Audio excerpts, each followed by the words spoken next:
Hitech case previous వీడియోలో చెప్పుకున్నట్టు మన ఛానల్లో కూడా ఈ సి ప్రోగ్రామింగ్ లాంగ్వేజ్ యొక్క ఫుల్ కోర్స్ అనేది అవైలబుల్లోకి వస్తుంది.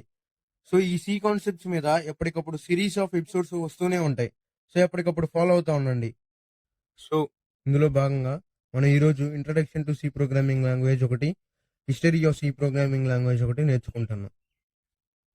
So history of C program చూద్దాం.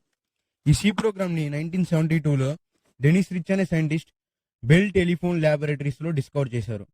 ఈ సి ప్రోగ్రామ్ ని దీని యాన్షియంట్ ప్రోగ్రామింగ్ లాంగ్వేజెస్ నుండి డెవలప్ చేశారు. దీని యాన్షియంట్ ప్రోగ్రామింగ్ లాంగ్వేజెస్ వచ్చేసరికి బీసీపీఎల్. దీన్ని మార్టిన్ రిచర్డ్స్ అనే సైంటిస్ట్ అదే సేమ్ బెల్ టెలిఫోన్ ల్యాబొరేటరీస్ లో డిస్కవర్ చేశారు. ఈ బీసీపీఎల్ నుంచి బి లాంగ్వేజ్ అనేది డెవలప్ చేశారు. మళ్ళా లేటర్ 1972లో ఈ బి లాంగ్వేజ్ నుండి మన సి ప్రోగ్రామింగ్ లాంగ్వేజ్ ని డెవలప్ చేశారు.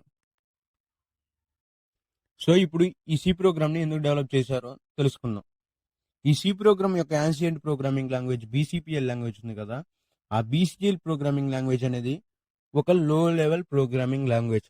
అంటే మిషన్ అండర్స్టాండబుల్ లాంగ్వేజ్, మిషన్స్ మాత్రమే అర్థమయ్యే ప్రోగ్రామింగ్ లాంగ్వేజ్. అంటే ఏదర్ 0 or 1. ఈ మిషన్ అండర్స్టాండబుల్ లాంగ్వేజ్ ని వాడి ఆ యూనిక్స్ అనే ఆపరేటింగ్ సిస్టమ్ ని హ్యాండిల్ చేసేవాళ్ళం. ఈ మిషన్ అండర్స్టాండబుల్ లాంగ్వేజ్ వాడి ఈ యూనిక్స్ ఆపరేటింగ్ సిస్టమ్ ని హ్యాండిల్ చేయడం చాలా కష్టంగా ఉంది. సో ఈ మిడిల్ లెవెల్ ప్రోగ్రామింగ్ లాంగ్వేజ్ అటువంటి సి ప్రోగ్రామింగ్ లాంగ్వేజ్ ని డెవలప్ చేశారు.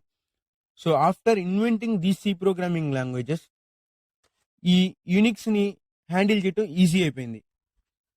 ఇప్పుడు మళ్ళా మీరు యూనిక్స్ ఆపరేటింగ్ సిస్టమ్ అంటే ఏదనుకుంటారు, మన మొబైల్లో ఫన్ టచ్ ఓఎస్ ఇంక ఇట్లా రకరకాల ఆపరేటింగ్ సిస్టమ్స్ ఉంటాయి కదా, ఈ ఆపరేటింగ్ సిస్టమ్సే కంప్యూటర్స్ లో యూనిక్స్, లైనెక్స్, విండోస్ అని చాలా ఉంటాయి. విండోస్ ఇట్లా ఎక్సెట్రా ఉంటాయి.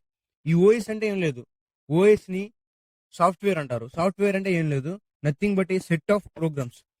అంటే నిన్న చెప్పుకున్నాం కదా, కోడ్, ఒక గ్రూప్ ఆఫ్ కోడ్స్ కలిస్తే ఈ ఆపరేటింగ్ సిస్టమ్ అనేది డెవలప్ చేస్తాం.